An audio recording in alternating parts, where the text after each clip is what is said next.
Kidney disease affects an estimated 37 million people in the US alone. According to the National Kidney Foundation, more than 660,000 Americans have end-stage kidney disease and are living by means of dialysis. 70% of children in Jamaica who are diagnosed with chronic kidney diseases are under the age of 6 years old. Welcome to Impact 360, a program that's dedicated to acknowledge organizations that are creating social change in people's lives and, by extension, communities on a whole. I'm your host, Klandine, and today we're going to be talking about pediatric nephrology, children who suffer from chronic kidney disease. Kidney diseases are silent killers, which can largely affect your quality of life. Between 1985 and 2006, there is a mortality rate of 65%, where children in Jamaica died of chronic kidney failure due to the lack of dialysis treatment. Somehow, the good graces of Jamaica Kidney Kids Foundation over the last decade or so has played an integral role in helping to decrease this mortality rate and has been providing tremendous support to families affected by this disease. Which is why we have with us today Dr. Maolynne Miller and Erin Hayle of the Kidney Kids Foundation.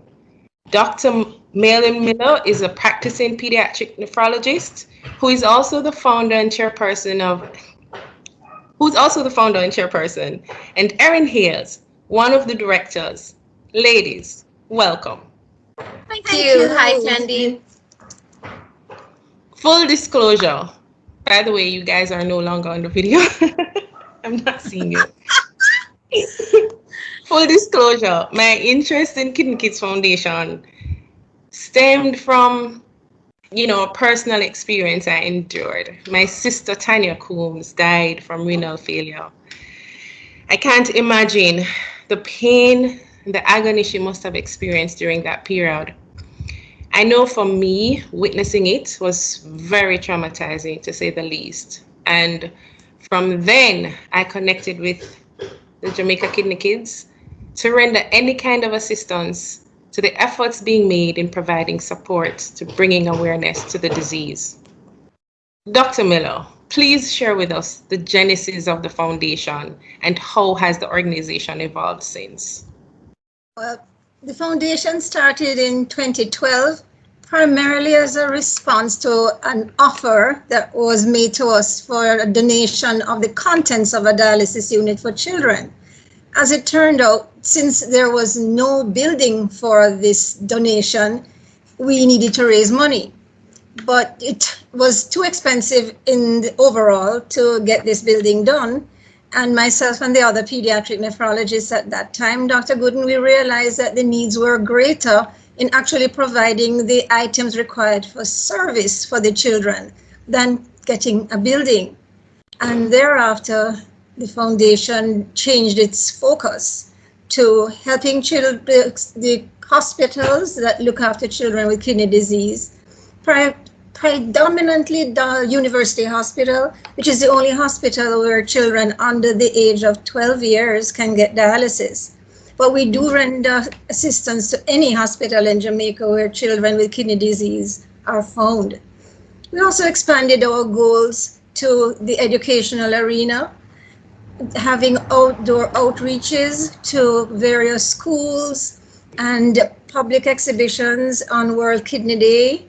And additionally, we had a scholarship fund, as a result of which we have now trained 2 young pediatricians in the field of pediatric nephrology, and they're stationed at at University Hospital of the West Indies and at Cornwall Regional Hospital.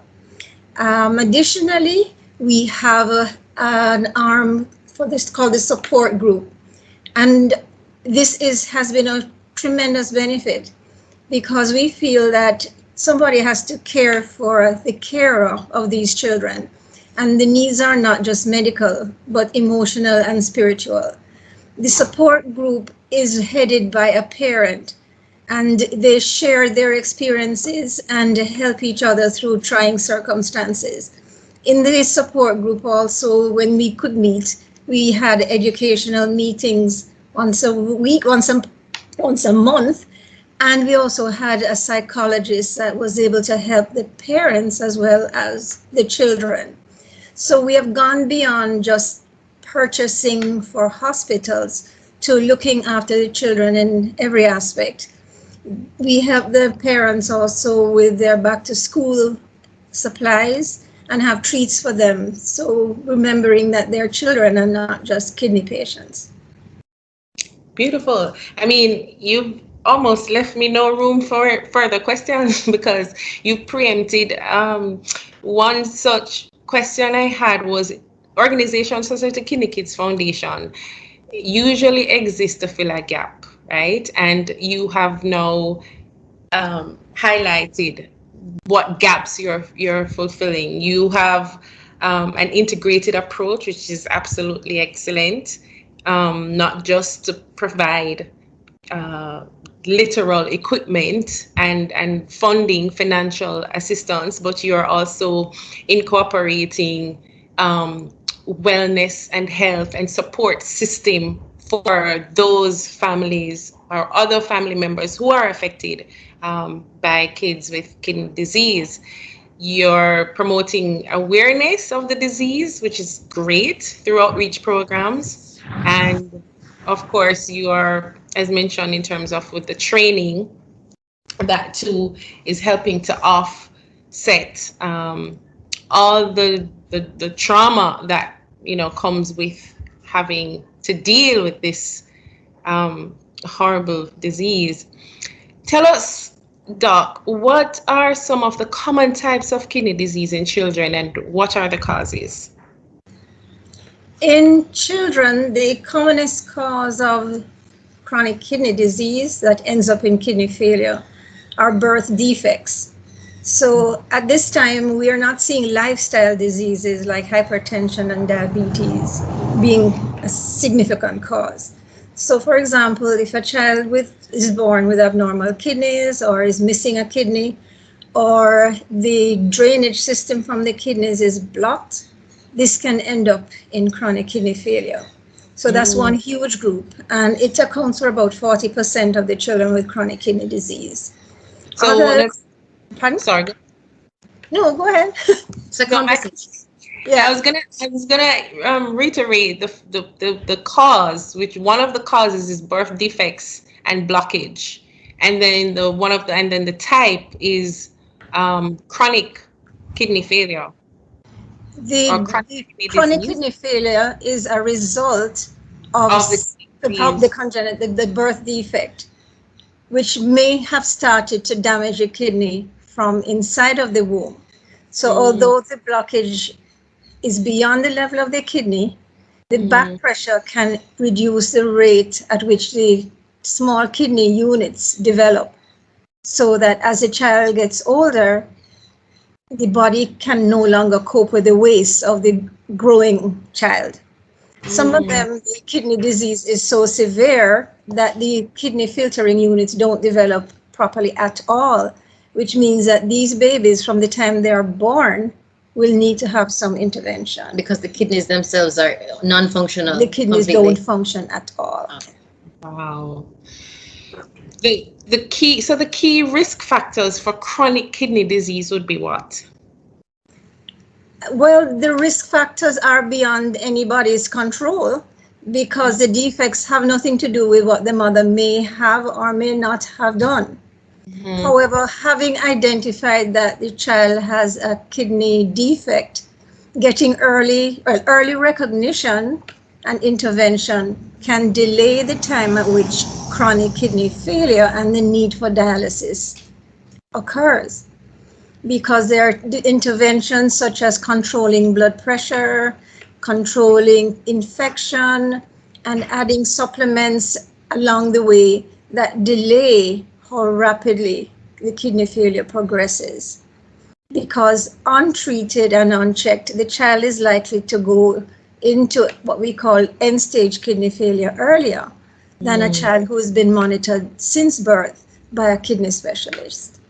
So what are the stages, would you say, leads to the kidney failure? Because kidney failure would be, from my experience, on the end stage. Right. So the What are first stage, to that? there are 5 stages of chronic kidney disease, and they are based on a number that is part of an equation which incorporates creatinine, which is a kidney blood test. However, to simplify it, stage 1 is when you just recognize that there's something is wrong with your kidneys, but the kidneys still work okay.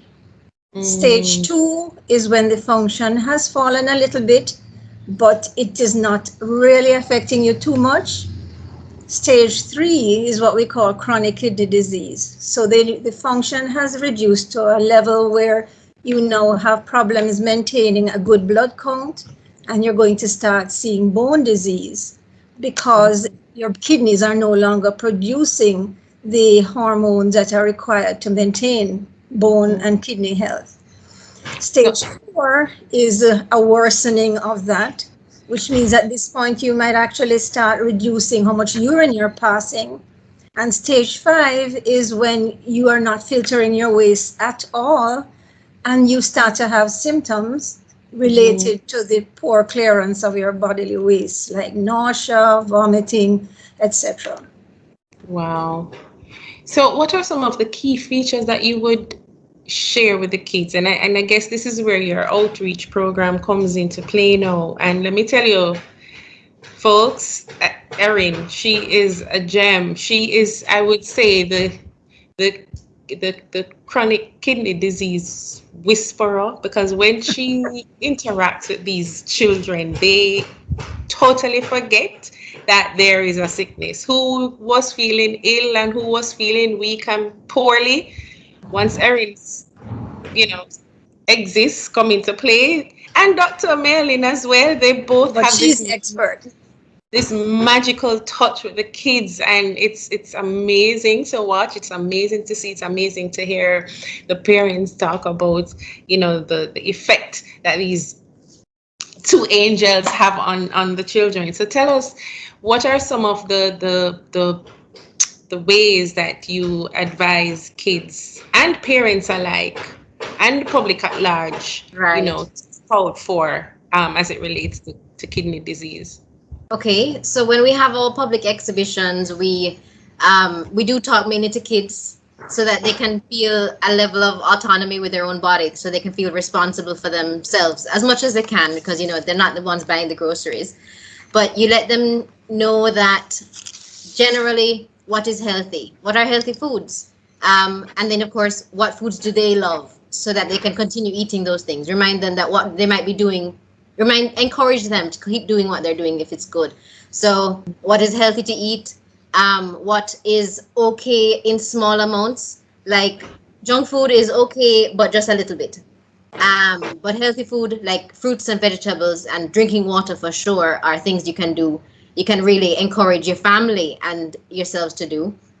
Absolutely. And the kids themselves, when it comes to kidneys, we remind them that things like how often they go to the bathroom, or to go to the bathroom at all. So one of the things we noticed was at certain places, and I can appreciate from my own experience at school, you know what I mean? Like, or even public bathrooms are not so nice. They might smell a little bit bad and you might not even want to go near it, but you really need to go. So what some people end up doing, and what I have done in the past, is hold it for the whole day, hold it until I get to my own personal bathroom and I'm comfortable at my home toilet. But we want to encourage the kids that if you need to go, you need to go, because there are harmful effects to holding up your urine too often and for too long. And so we tell them, all right, so you have your tissue, you're going to hold your breath, go into the bathroom, wipe up, come back out. And then hold your breath, go inside, wash your hands, come back out. Like make it something quick, but still make it effective. We want them to know that they need to be drinking water throughout the day.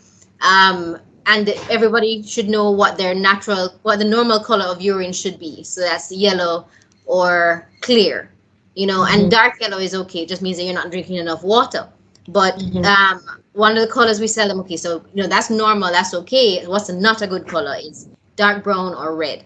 Depending on the age of the children, we might let them know why dark brown or red is not so great, because it means that there's blood in the urine. But this is specific. We specifically focus on that one because nobody's in the toilet with these children, depending on their age, and so they are. I've heard things like, who's in the bathroom with you? God. And I appreciate God is in the bathroom with you, but he's not the one going to tell mommy and daddy that that color of urine is wrong. So right. Sorry, you're saying they should drink, they should eat healthy. Right. Specifically about their kidneys, because most children know that eating healthy and drinking water is kind of something so rote, like right, tell me one more time.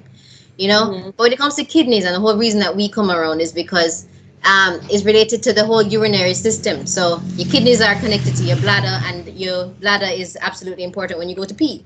So when you go into the bathroom and you're there on your own, depending on the age of the children, you should know what is normal and what is not. It's normal or rather it's not normal to feel pain when you urinate. It's not normal to have to try so hard to have to urinate.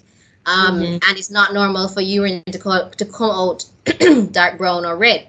And those are the kind of things that only the children themselves or only the individual themselves will recognize, So over the course of any of my talks with children or groups of kids, it's like make them feel really powerful in their own bodies. Like this is their body. They are in charge of it. It's the only one they've got, so they can they are paying attention to what's wrong and what's right. And when something is not going right, or when something is not normal, who to talk to, so they can feel protected because there are teachers and parents and grandparents and extended family who care about whether they're healthy or not, and so they can tell somebody, and that they are who recognizes when something is wrong without necessarily somebody else noticing it themselves. So we kind of get them to feel a sense of empowerment in themselves. So those are the kind of things I encourage children and adults themselves, because this is of course those are adult symptoms also of a bit of a larger problem that we get them to recognize for themselves. So I get that birth defects and blockages are some aspects in terms of the causes. You mentioned in terms of not being able to urinate, the color of the urination is not normal, is abnormal. Having difficulty passing urine. But are some other signs of the disease? Would you say that includes if they have dry or itchy skin, if they're feeling tired, if they're, having trouble sleeping or oversleeping? And usually, at what stage would you say is the predominant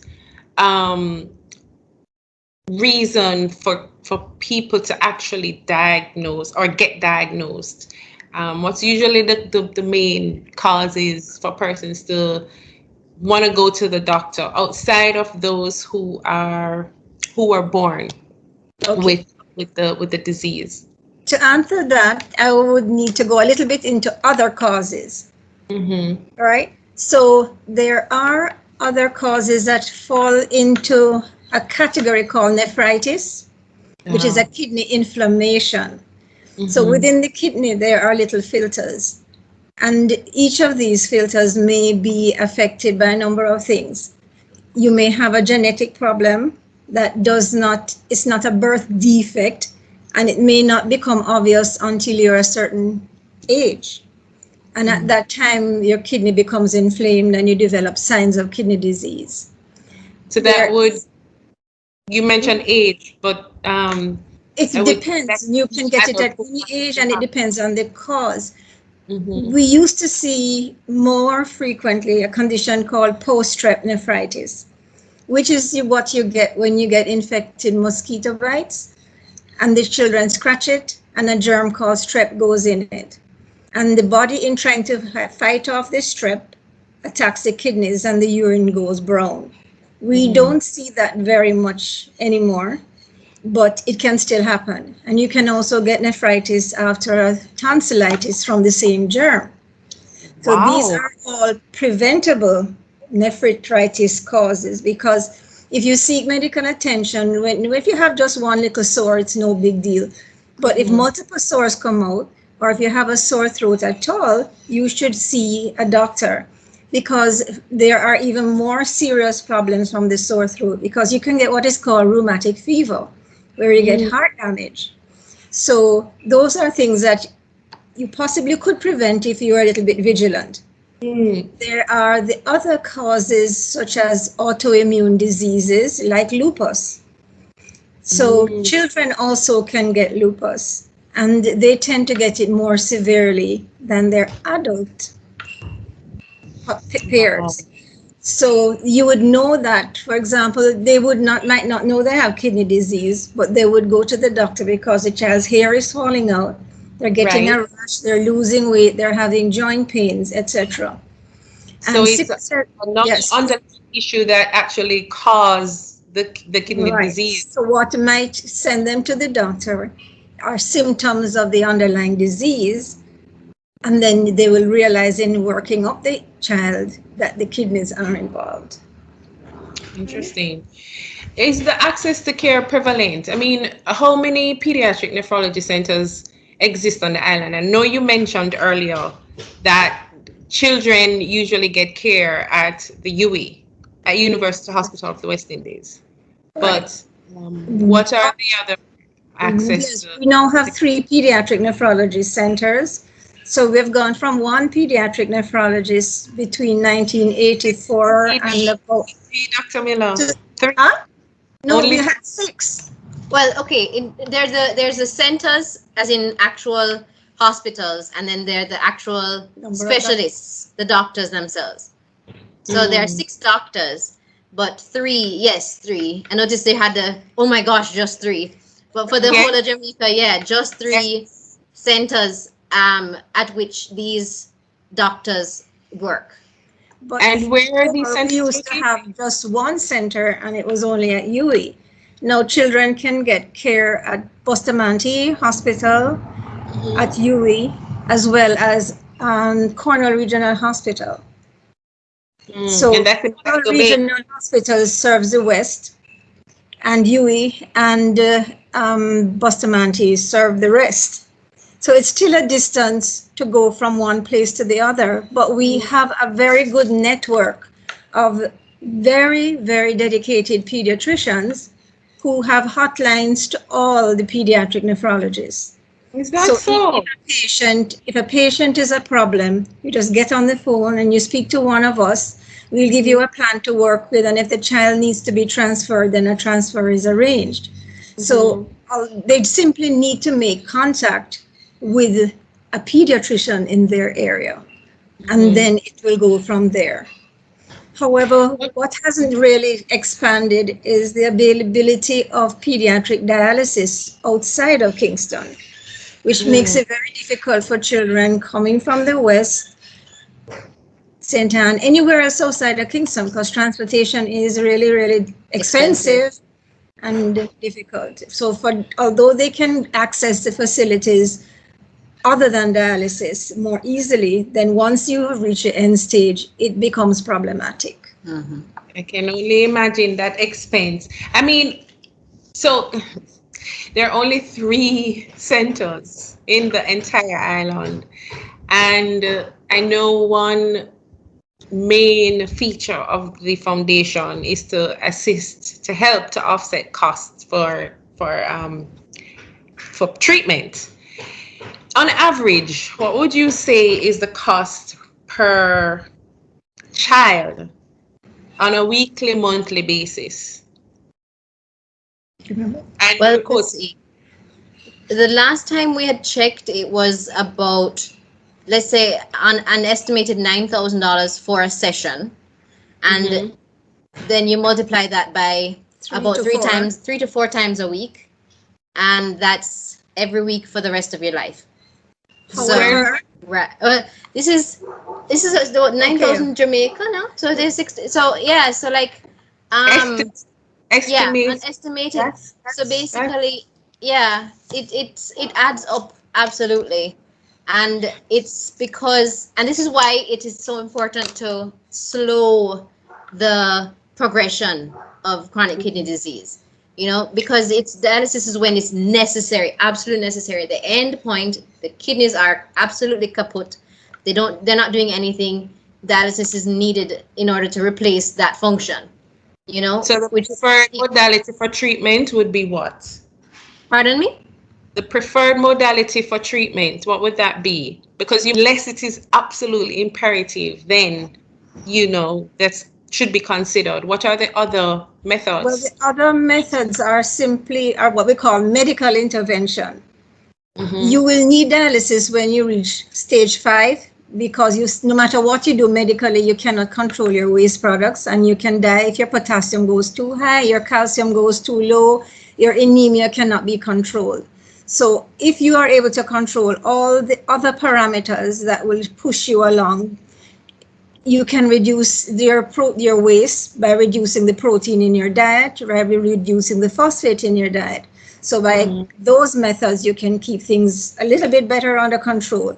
You can control your blood pressure by reducing your salt intake. You can control the potassium, which when it's high in this advanced stages can stop your heart, by eating foods that are low in potassium. So the dietary intervention becomes kind of important from really, really early, as well as medical management, controlling blood pressure, bone disease, and anemia. But all of those will end up at dialysis no matter what you do eventually. So dialysis or renal replacement therapy comes when no matter what you do, you cannot keep your patient healthy. So renal replacement therapy would be in 2 forms. One is dialysis and the other is kidney transplant. The thing in Jamaica, kidney transplantation has really not gone too far. In the 70s, we were the leaders in the Caribbean. So what happened? Then over time, then nurses migrated, things became expensive, ICU space became short, drugs for to suppress the immune system became very, very expensive, and it just petered out. There has been over at least the last 5 years an effort to revive it, and transplants have been done up until COVID now. The last 2 years, I think they've been kind of stalled, but 5 years or so before, Cornwall had started doing transplants every year, about 2 or 3 a year. And in 2019, UE had started doing transplants also. And one of our kidney kids, who was by then around 17, had a transplant from his mom. But at the present time, we're only doing what are called live donor transplants. You have to have a live person who's going to give you a kidney. Unfortunately, all the other kidney kids don't have mummies whose kidneys are compatible, so they still have to rely on dialysis. So transplantation is ideal. Dialysis is what you have to do to stay alive until. So the frequency of that practice is almost non-existent at the moment, pretty much. Especially since the COVID times. Wow. So it had started reviving, but it's super expensive. In the government hospitals, all the supplies would be paid for, like all the medications and so on. At UE, for the few transplants that happened already, the hospital was able to subsidize. But I can see that when it restarts, the patient will be responsible for finding their own funding, both for the workup of the donor as well as for the transplant recipient. So though people talk very happily about, I need a transplant, before a transplant can be done, you have to have a donor. That donor needs to be evaluated to make sure that they will not be disadvantaged by having only one, that they themselves don't have a problem, because one of our kidney kids' parents was found to be diabetic when she was screened. She had no idea she was. Wow. So the screening process needs to be done. And for the recipient, the patient who is getting the transplant, they need to make sure what the internal anatomy is, like where the kidney is going to go, And the key thing is whether the two people are compatible. Because if you have a completely different blood group, your body is going to reject. And if you get through that hurdle, there are other tests that need to be done to see if there are other areas where you're going to reject. It's so funny that in TV shows, people go, I need a transplant immediately. And it can just happen. It seems easy, like you just go to the shop to purchase right? You just need somebody who matches, like my sister, and automatically. And it has nothing to, they don't talk about the health of the sister. It's more intricate than that. It's so much more detailed than that, for sure. But back to your question about dialysis, there are two kinds of dialysis. One, the hemodialysis, where you're hooked up to a machine and your blood goes into the machine, is purified and comes back to you. And that's at the very final stage. So that's one type of dialysis at the end. And there's tabs for final stage. Yeah, dialysis is a terminology for purifying blood using your rotten kidneys. Well, your rotten kidneys are still in place, right? Whereas transplant, you have a new kidney that's doing everything, and you're not depending on machinery.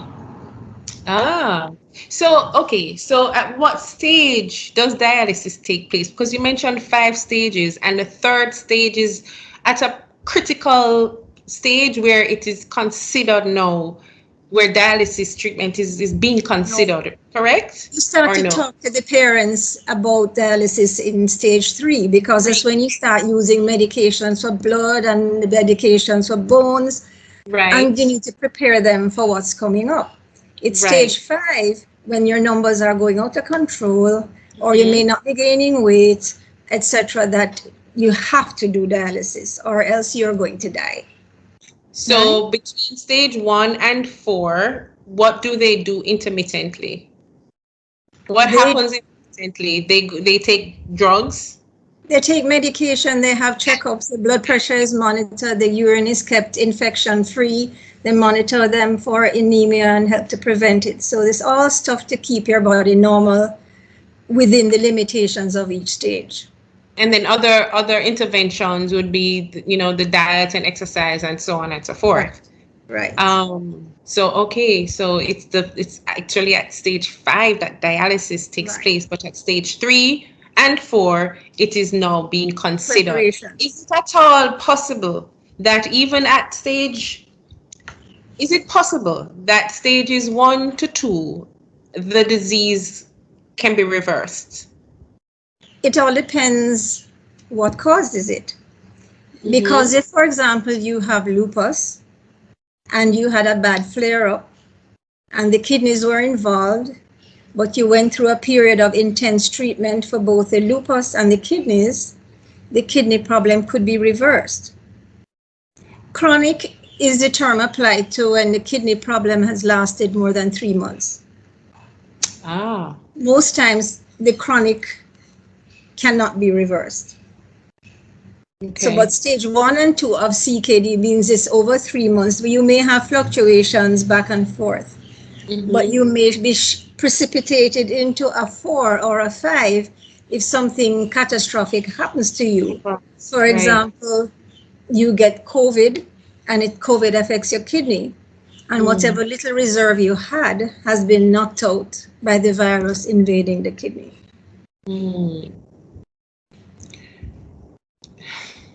So at stages 3 to 5, it's pretty much progressive disease.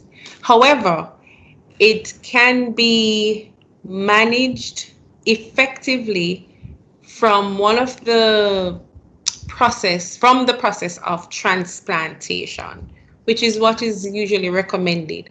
Because if it's something that is progressive and you have to be on medication for life, and just the whole, just everything that goes along with having to deal with this disease, the travel and the medication, and the health, the psychological effects that it has, it's very costly in more than one ways. So with that culmination of costs, it would be in the long run more prudent for persons to undergo a transplant. Do you agree? Yes. However, if you think of something as being, for example, you go to courts and you buy something on hire purchase and you pay for a little, in the end, it's more expensive, but you're able to afford it because you're paying small amounts in a little bits. Mm-hmm. Now, a transplant overall is a cheaper and better alternative. But the startup cost is one time and a lot. Right. So if you don't have the initial capital investment, it is a theoretical. It is theoretical because you cannot find the money for the first. Yeah. Yes, it's far-fetched. But I mean, Dr. Miller, would you say that even though in the long run, when you look down the road and you think, yes, I'm going to be saving, and not just monetarily, but otherwise, just the whole transaction of having to, to go to hospital visits, etc., and having to deal with physical ailments that come along with having this disease. For kids who do the transplant and donors who possibly are able to give, and the compatible donors, the possibility of it being successful, what are the ramifications of that? Would the donor also have to deal with future issues? I mean, would they have to be on medication? Would the recipient also have to be on medication thereafter the transplant, or no? Yes for the recipient and no for the donor. Okay.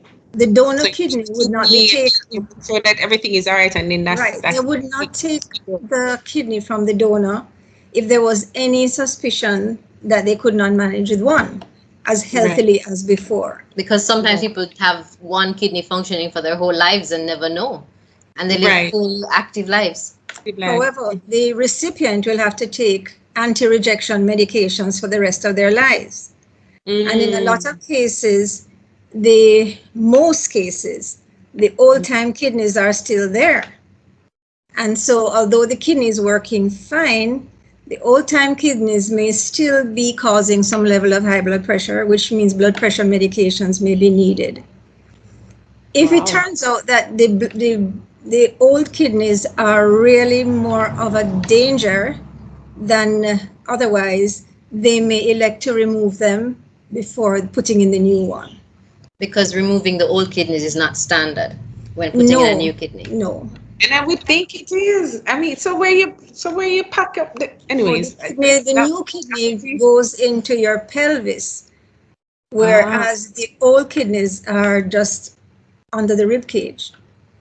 There are diagrams that have two kidneys at the top and then like the third one attached to the system, but just lower down, So it is interesting that you would assume that if you're adding something new, you take out the old stuff. Like if you're having a heart transplant, you take the old one out and put the new one in.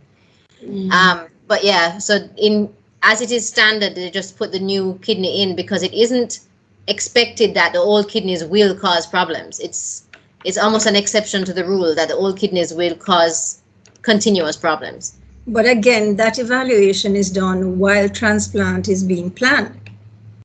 So they would know from before. They would know if the old kidney, for example, if the old kidney produces a whole lot of urine, but not good urine, just pure water, it will make it hard for the new kidney, for the patient to drink enough liquids for both the old one that's peeing tons of useless urine, as well as for the good kidney that needs its own water supply. So sometimes children, for example, those is this as good urine with pure water? I don't. Sometimes for us. All right. Within the kidney, you have in the filters, they go into a series of tubes before it ends up down the ureter and then into the bladder. So you filter into the tubes. keeping back good stuff and letting out the things you don't need.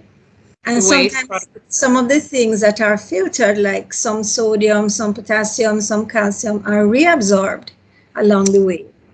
Okay. However, when you certain types of kidney disease, the reabsorption process is very inefficient.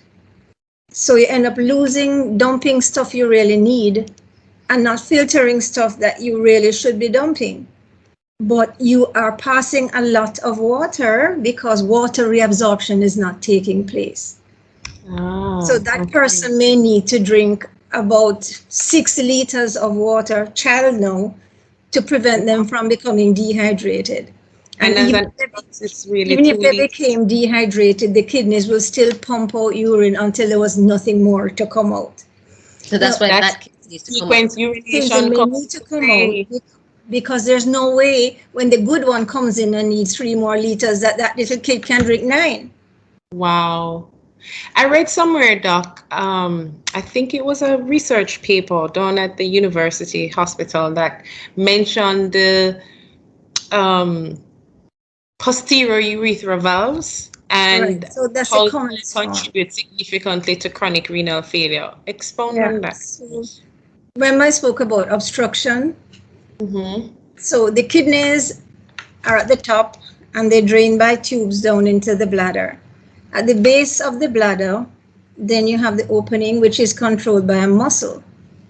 During the process of development, there were 2 little valves, like little tents, within the tube. And they disappear by the time you're born or before your kidney development has gone very far. But in some children, these valves are still there, which means urine can't come out. And because it's at the back of the urethra, which is the tube through which urine comes, it's called posterior urethral, and it's a valve. It's valves. But that's the commonest obstruction that causes chronic kidney failure in our children. Posterior urethral.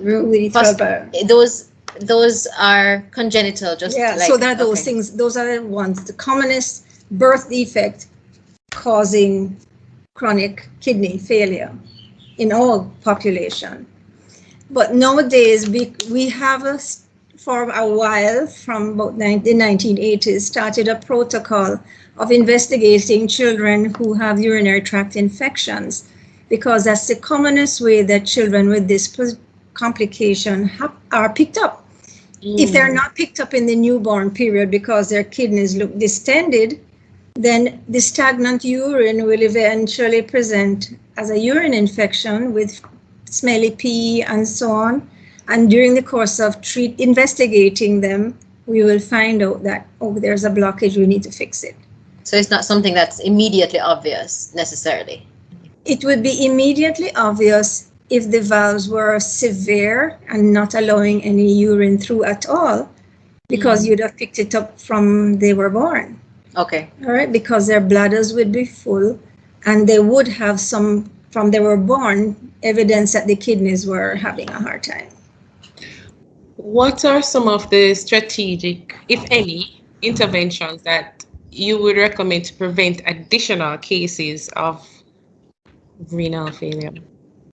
Well, the one, since a number of our problems are congenital, things that they're born with, if we could have a better system of antenatal and more widespread system of antenatal ultrasounds, because we had done a review of children up to 2015 and found that of the children who turned out to have posterior urethral valves, less than 10% were picked up on the ultrasound. Less than 10%? Less than 10%, which is not good at all, because mothers who had an ultrasound, everything is okay, so everything must be okay.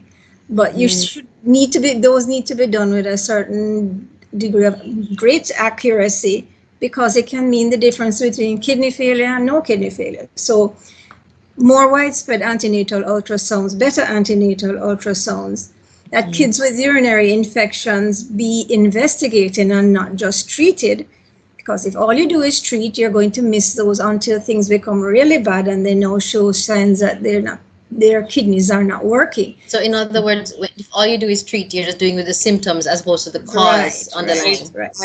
Right. We can make an earlier diagnosis that improves the possibility of complete reversal. How are the cases? How are these cases being documented in Jamaica? In Jamaica, and how can the public get access to this information? Well, I mean, I do not. Dr. Abel and I have an abstract published in Paediatric Nephrology, but that's kind of, I don't think it is available to the general public since most people are not nephrologists and you have to have a subscription. But Dr. Abel is a pediatric. He's a pediatric urologist at Bustamante Children's. However, the data regarding the contribution of posterior urethral valves to chronic kidney failure is available online once you Google chronic kidney failure in Jamaican children, because we have 3 papers up to 2012 showing. Version. Right, so it's in WIMJ, but it's been around such a while. You don't have to have any special clearance to get it. Just chronic kidney failure in Jamaican children, and you'll see the 3 articles. The difference between 1985 and 2000, when most children were presenting with infection and nephritis as opposed to obstruction, and these were children who were not getting the right treatment. All right. So remember, I told you that if you pick up a nephritis, a kidney inflammation early, like lupus, you can zap it and prevent it from progressing. Yes. If you recognize that this particular thing doesn't have a good outlook in the long term, then you won't know to refer it patient. So between 85 and 2000, we had a whole public educational program with the doctors, with the Paediatric Association and all the doctors in the outlying hospitals to say, okay, these are children who need to be referred. And we have, over these decades, through the pediatric training program at UWI, graduated a bunch of doctors who know quite a bit about kidney disease because it's part of their program. They know what to refer, they know when to get a second opinion. So the children who have potentially reversible disease like that, we hardly see anymore. It's just those who have the birth defects or things that you have tried hard and could not do anything about. So you have the support of UWI, I'm hearing. Are there any other agencies that support your efforts in raising awareness? No, it's not just UWI, it's a Pediatric Association. Pediatric Association. Pediatric Association of Jamaica. In the days before COVID, they used to have outreaches to different hospitals. And then they would carry a specialist or 1 or 2 specialists to kind of give insight into their particular area, like pediatric endocrinology, hormone specialist, or a cardiology specialist, or a neurology specialist, to improve the knowledge base. And they have conferences where this is the knowledge is imparted. We, since 2013, have been having conferences and training programs for the not just pediatricians, but medical practitioners across the island. So we share updates in the treatment, and as pediatric nephrologists, from time to time, we create protocols for management that we impart at these conferences. And our next conference is on the 24th of October. It's so funny because I looked back at your email and I thought, for some reason, I thought that conference was next month. It is. I realized that, is it? Yeah. But this is where it's September. So you sent me something that says October 2024, and I was like, sorry, that October 24th, 2021. So you see, because I was gonna mention it, but as 3 years from now, we will have one here. Conference is next month, and wow, and Erin is preparing for a conference for 2 years from now. That's incredible. We'll get into that momentarily. The program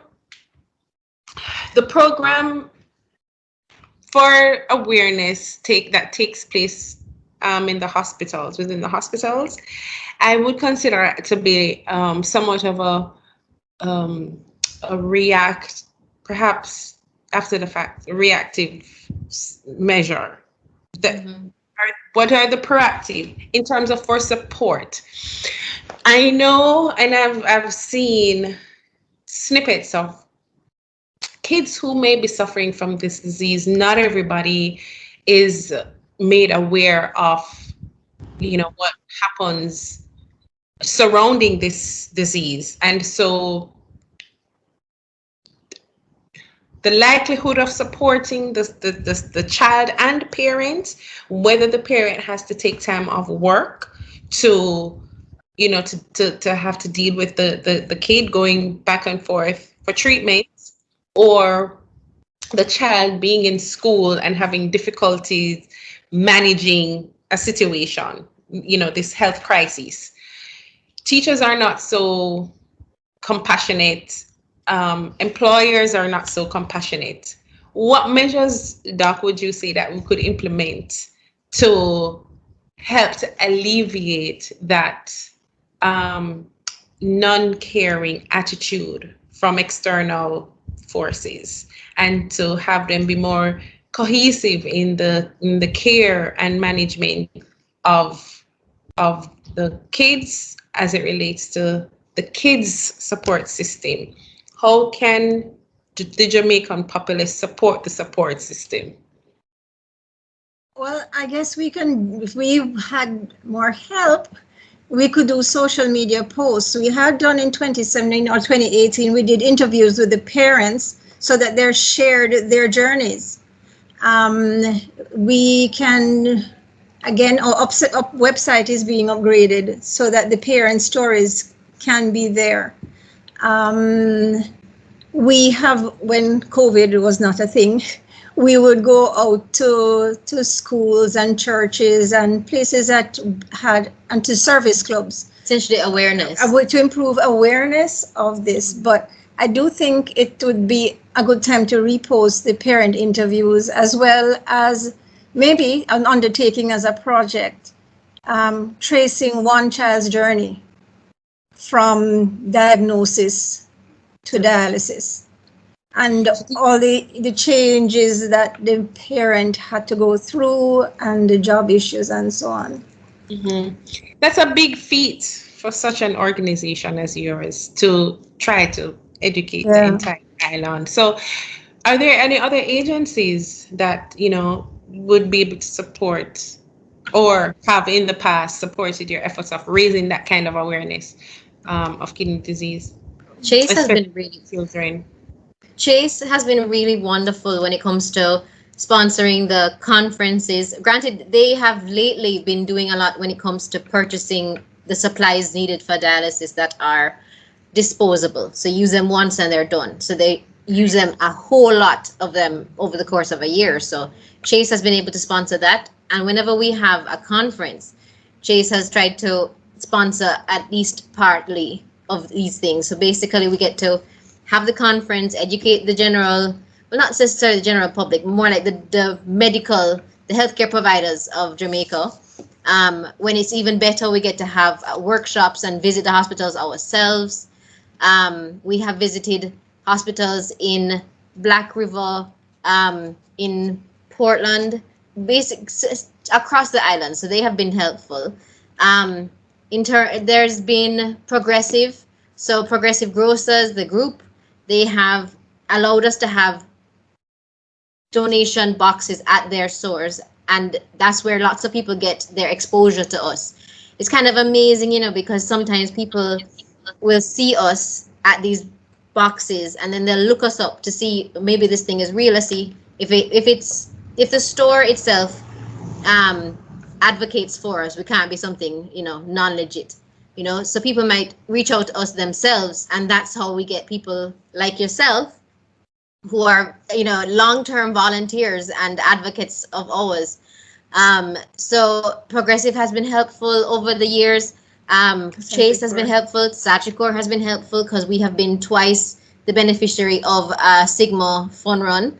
And Rotary. So Rotary this year, Rotary Club of North St. Andrew has donated a whole heap of blood pressure machines and specialist blood pressure machines to hospitals across Jamaica and then the specific nephrology centers. We have conference sponsors that have been helpful a lot over almost every time, like JN, like Grace Kennedy, like Elite. And, lots of these companies they help where they can, you know what I mean? So we may not be able to have like a huge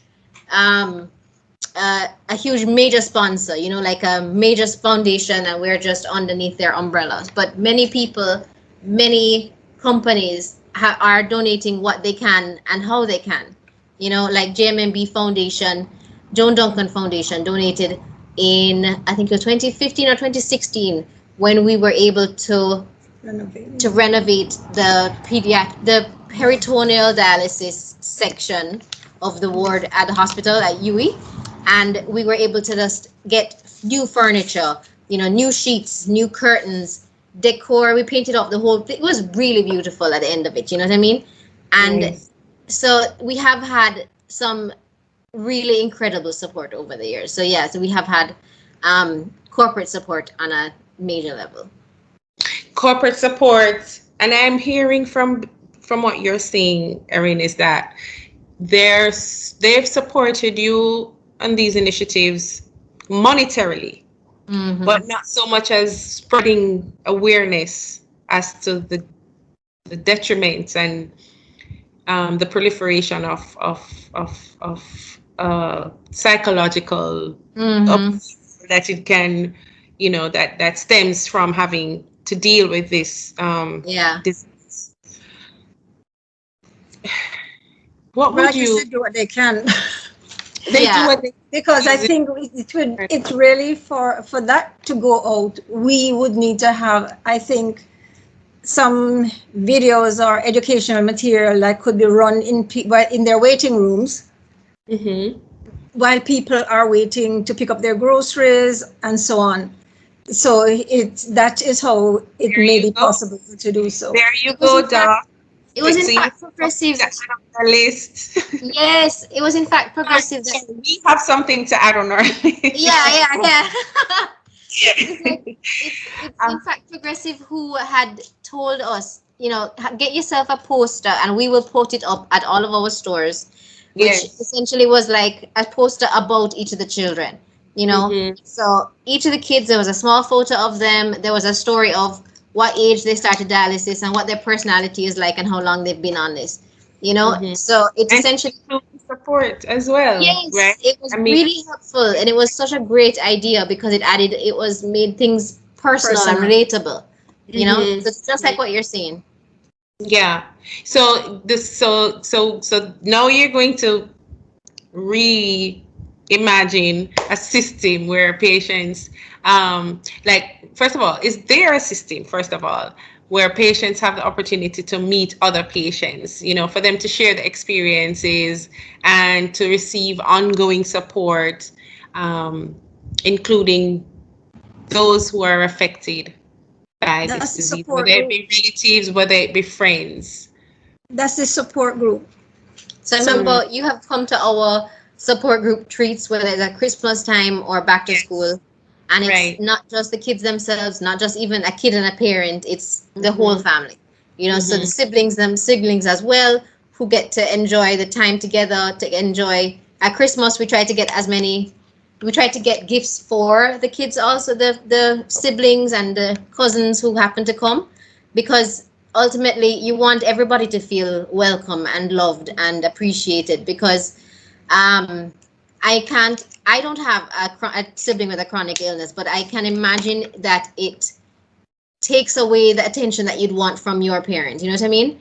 So each child, the child who's ill themselves, has to deal with all of what we are talking about. But the healthy sibling has to either help to take care of this child or has to accept that they're not going to get the kind of attention from mommy or daddy that their sibling does, so whenever they come to us and come to our treats, our picnics, our gift giving. We want everyone to feel welcome. So I can appreciate what you're saying in terms of like having people who are going through this and people who are new to it can share the experience, you know. Well, so we have as a parent who is now having to deal with this new issue that just sprung up on my family, and I'm looking, to source some kind of comfort, some kind of a support outside of just going to the doctors. Would I be able to go on the website to get like a contact list, or how do I get access to that kind of a support that is needed? Usually, well, the core support group are the patients on dialysis. The patients who are CKD3 and over, we are dealing with the 5s, and the 5s, which are the ones who are on dialysis. That is a very strong core group. We used to meet every month, but now we have a parent WhatsApp group, and they share their experiences. If there is a new child on dialysis, if I will know about it, or the head of the parent group will know about it. And although they can't go and actually meet them, which sometimes can happen because they're in the hospital, they will be introduced to the group to share. And if they will also be able to talk to the parents individually so that they can guide them through their own personal experiences and how it turned out and it wasn't so scary.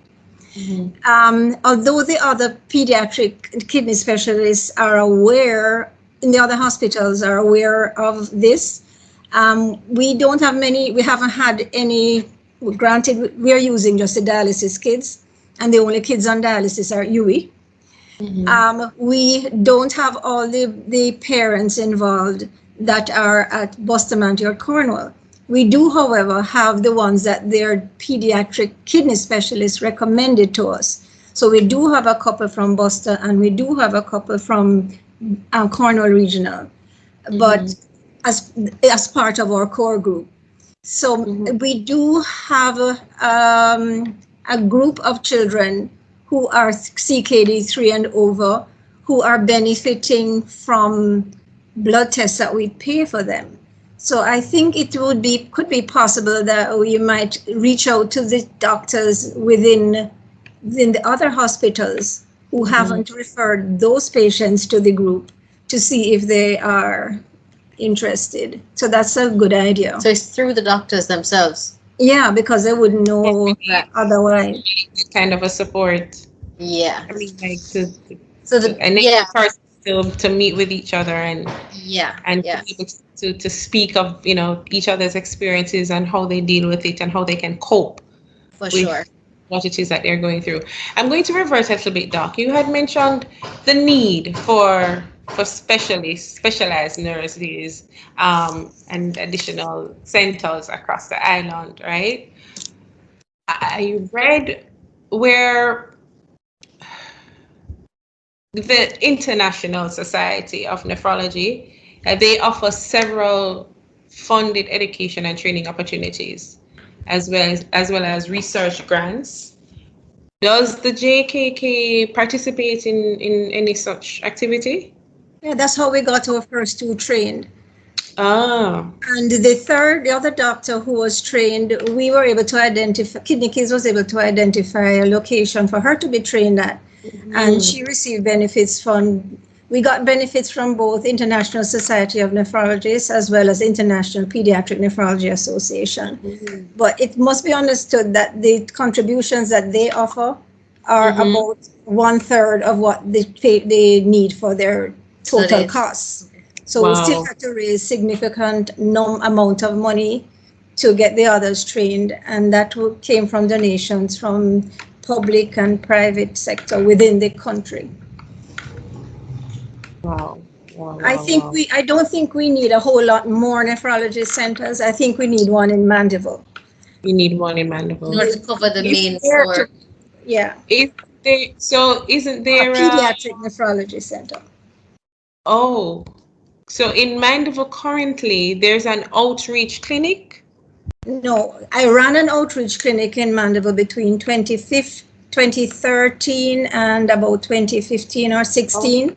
It no longer exists? Well, no, because it was just too much to handle being with it covering university as well as Cornwall Regional as well as Mandeville. I just couldn't manage. Because it was just Dr. Miller It was just herself me visiting. going out to the different parts of the island every month. So I had full-time UE clinics and ward rounds as well as once a month Cornwall and once a month Mandeville. But we do need somebody. The Mandeville kids are being managed at UE. But it would be so much easier for them if they could be managed there. There is an adult dialysis unit there, which has far more patients than it has facilities for in terms of dialysis. Mm-hmm. But I really would like that to be somebody who would be interested in doing pediatric nephrology there. And I've made several inquiries, and even when I go on conferences overseas, I try to find any Jamaicans who have trained over abroad to come back. But so far, no takers. So what's the hesitance, do you think? Well, it's a lot of work.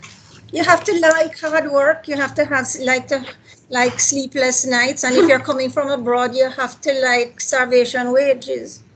Wow. So there are challenges being faced that needs to be addressed.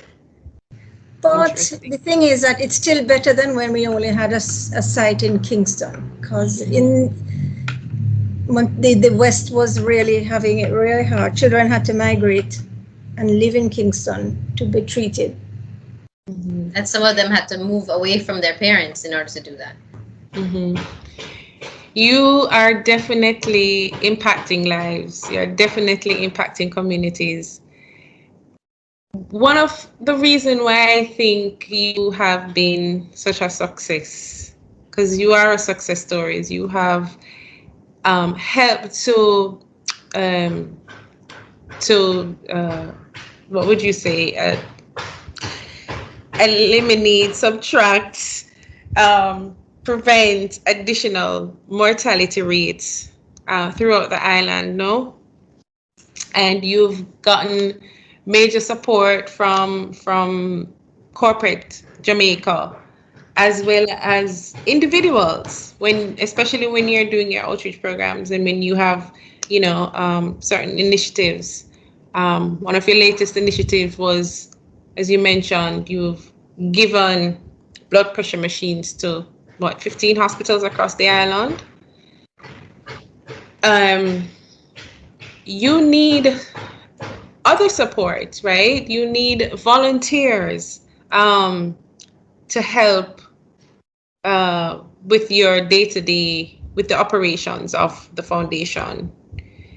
I know that Erin briefed me that she is gonna be leaving soon for a couple of years, and let me tell you, people, Erin is head wash and buckle cooker, right? She does absolutely anything and everything related to the foundation and its activities. So tell us a little bit about what's gonna happen, Erin, and in your absence, the kind of help that Dr. Miller is gonna need while you're away. So you and I had discussed last week about the different roles and the different type of ways that we'd love people to be able to help. Right. So one is accounting. So we have our accountant, but what I do is I make sure that at least everything is prepared for him to be able to look at. So there's keeping an eye on the accounts and the balances, and can we afford X, Y, and Z this month? So there's that job. Then there's the volunteer management. So even as we're talking about the different kinds of volunteers that we want right now, we're going to need someone who can speak to people, introduce them to the foundation, and pretty much coordinating the activities. Yeah, exactly. So kind of somebody who's just on top of everything. Then there's marketing, so social media, and having the content that we have for that, and to sync that up between, we have Facebook, we have Twitter, and we have Instagram. Then we have our website. We have the website developers, but we would love somebody to be able to interface with them, because as you know, website development, or when you really want something, you need to be very detail oriented, you know. So there's that as well.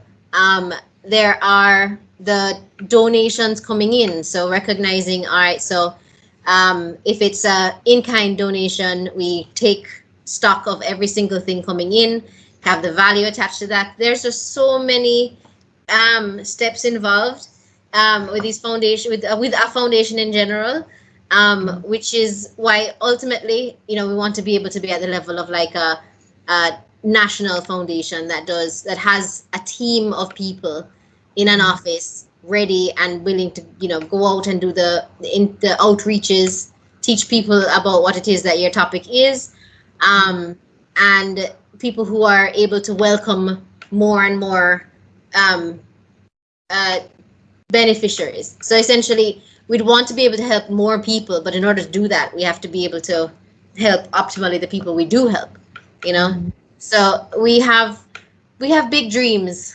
Yes. Yeah, so we're coming up on the 10 years now. Yeah, so it's been an expansion so far. So we're getting there. We're only a baby foundation, really. Absolutely. You're definitely making progress. You are impacting lives for sure. Doc, I read something that you like to read, suspense novel. Yes, I don't like reading or seeing movies that have medicine in it because And there's love so many and leave. inaccuracies. You just want to jump up and turn the TV off. What keeps you both grounded? Because Doc, you mentioned you have medical practitioners who shy away from undertaking all these, you know, tasks, heavy tasks that you are taking up. You are, you know, running with this mantle of having to detect, to screen, to care for, to manage disease, not just the kids, but, you know, those parties involved, the support system, the friends and family members, relatives of these kids, and you are doing such a tremendous job. What keeps you grounded? What keeps you grounded, Erin? Both of you. Well, for me, I think I do the best I can. Sometimes it's not as much as I want, and then I get kind of frustrated with myself.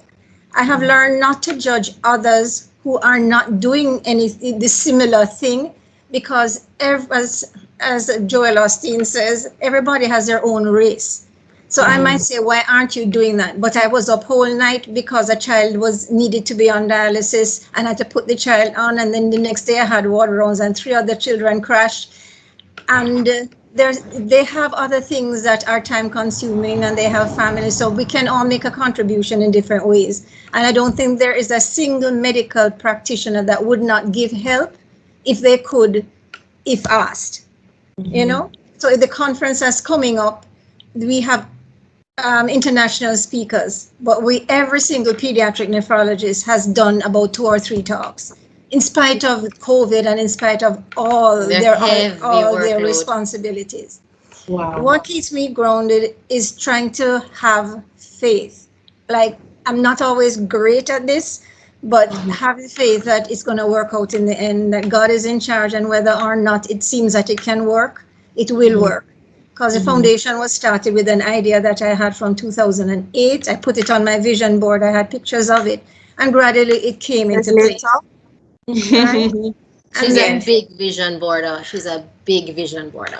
Wow. And then, like 2 weeks ago, we didn't know how we were going to pay for the medication for somebody. And just said, God, thank you for providing the medication. And then somebody gave $100,000 check, and we could buy the medication. So it's to have the faith that even if you don't know how, you have to have faith that it will, and it will work out in the best way possible. Wow. And Erin, you? It has been a lifetime kind of practice of being gentle with self, and okay, I can do what I can do. Today's best is not necessarily yesterday's best, but I'm doing my best, and that is really as much as you can do. So it's really one thing. It is to work alongside Mommy, who is this powerhouse, absolutely dedicated up until all hours of the night doing what needs to be done. To compare yourself to that, you'll never reach that level. You'll never, you know what I mean? So my little mantra is that I'm doing my best. You know what I mean? And she never makes me feel as if I'm not doing enough. You know what I mean? So it's kind of appreciating that, you're doing your best. You're doing as much as you can. There are only set number of hours in the day. There's priority, what can be done and what would be nice to be done. So not everything will get done, but what's important is what's important is going to be covered. So there's that, and that's something that I try to have on every level. So I'm doing my best when it comes to preparing work things. I'm doing my best when it comes to writing up personal essays and that kind of thing. So you know what I mean? It's a consistent reminder. That's like one of them. That's a big reminder to have for myself. You're doing your best, Erin, but the best is yet to come. I'm sure I'm not the only one who heard you say, "Mommy, just know." Yes. So tell us about that. So you know what? When we have volunteer orientations, you say "mommy." I did. I know what mommy are you talking about? I know, right? So when we have volunteer orientations, and my office would be near to hers, so people would come to my office and we introduce them to the foundation, etc., etc. When she comes down to meet them, I have to immediately go. I might slip into mommy because this is mommy. You know what I mean? So it doesn't look like I'm getting too familiar with my boss. So if anyone is wondering, Dr. Miller is Erin Hayle's mother. Exactly. It's a powerful duo right there. An absolute gem. This is how I got into it, and this is how it's so hard to come out of it. Yes. Because it's there. It's ever present and such a big part of her mission. It's just that I'm sure the audience didn't know the relationship between both of you. The director. She's everything a daughter could possibly be. And more. I'm sure. Before we wrap up, Dr. Miller, tell us more about your upcoming event, which is the conference that was mentioned earlier. And who's the target audience, and how can people get involved in this conference? All right. The conference is a virtual conference. It's on October the 24th, which is a Sunday, and it goes from 8 until 5. The target organs. The target audience. Yes, because she's focused on her work. Medical practitioners of all levels, from general practitioners to specialist kidney people, urologists, surgeons, pediatric surgeons. We're also students, medical students. Also, we also have gone beyond local to. We have had audiences across the Caribbean as well. So all the other territories. It's a perfect moment to have this incorporating. Right. Yes, not that they never used to travel, but it's now. It's so much easier now. Right? And hopefully we might get people from North America, because it's an IPNA-related International Pediatric Nephrology Associated event. And it's basically updates on pediatric kidney disease and urology diseases like urinary infections, bedwetting. So, there's no restriction on who can attend. Some topics like bedwetting everybody would appreciate. And there are some general ethical topics about how do you help teenagers cope with all the stresses that are associated with having a chronic disease, and how transitioning them into adult care can be done more gently. So there are a variety of very interesting topics. Okay, so what's the cost, and how can people get access to this conference? It's $1,000 or 10 US.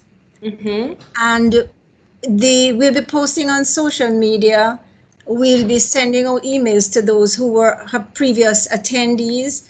We will be having a conference website, Okay. And you can find us on Facebook at Jamaica Kidney Kids Foundation. So facebook.com/Jamaica Kidney Kids Foundation, Instagram Kidney Kids JA, Twitter Kidney Kids JA. So once you just go to Jamaica Kidney Kids Foundation, you'll find our social media presence. The website is pretty much not so wonderful now, but there will be the main website, but the conference website is going to be wonderful. Let's just what the conference website is? It's not open yet because it's being developed. Yeah, No so hopefully by the end of next week, and payment will be very easy. It's just a click. Yeah. Oh, so okay, all right. No problem. For future reference, because I think whenever we're going to have this, even if it's not up and running, we can still call it all right. Yes. Okay. No. Yeah. Call what out? Because I'd like to. We can just say it will be. And so people can get access to it, at least the So we information. could say that maybe it will become active in a 2 weeks time or something. The name of the website and then say when it's activated. Okay, I have a question for you now. We're finished now, right? I have a question. No, not yet. So, is there anything else, Erin or Dr. Miller, that you would like to share with our audience? Back to my notes. Is there anything on your mind that you would like to, get off your chest? I think from my point of view, I'd like parents to listen to their children more. Mm-hmm. Because a lot of times children don't feel that they can bother their parents with little things like, my pee was burning me, my urine was looking a bit funny, or my foot is swollen. And when they do tell them, they might be dismissed. So parents need to listen. Parents need to be aware of the simple things that we said that may suggest that the kids have kidney diseases, symptoms of a urine infection. If your child is very tired, don't assume they're lazy, get them checked out.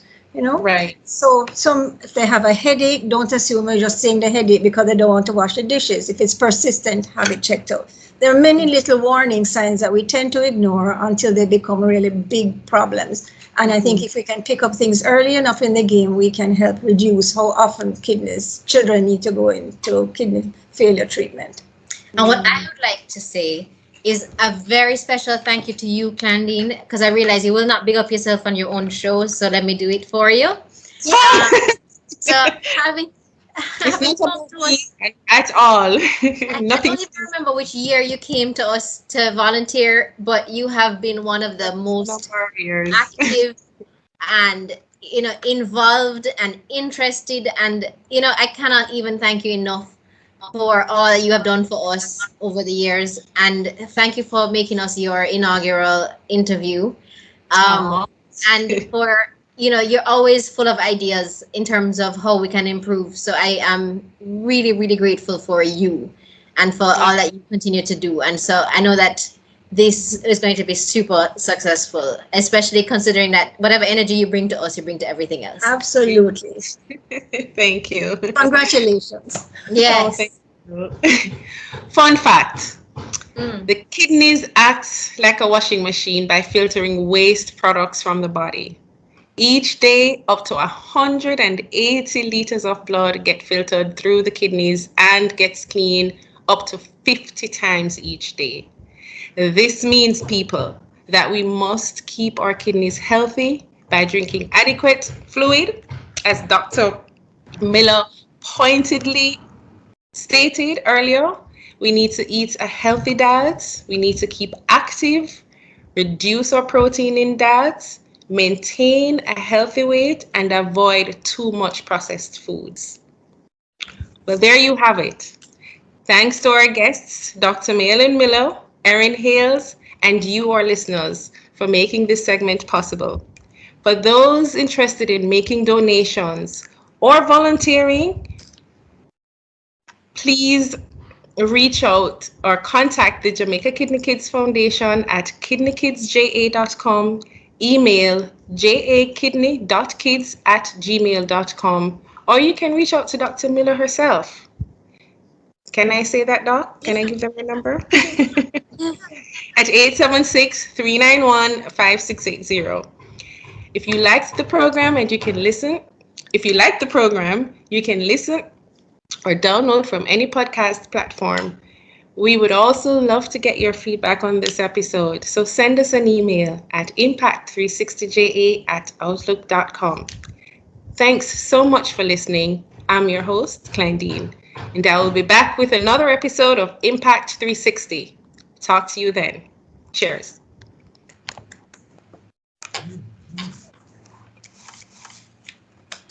Good.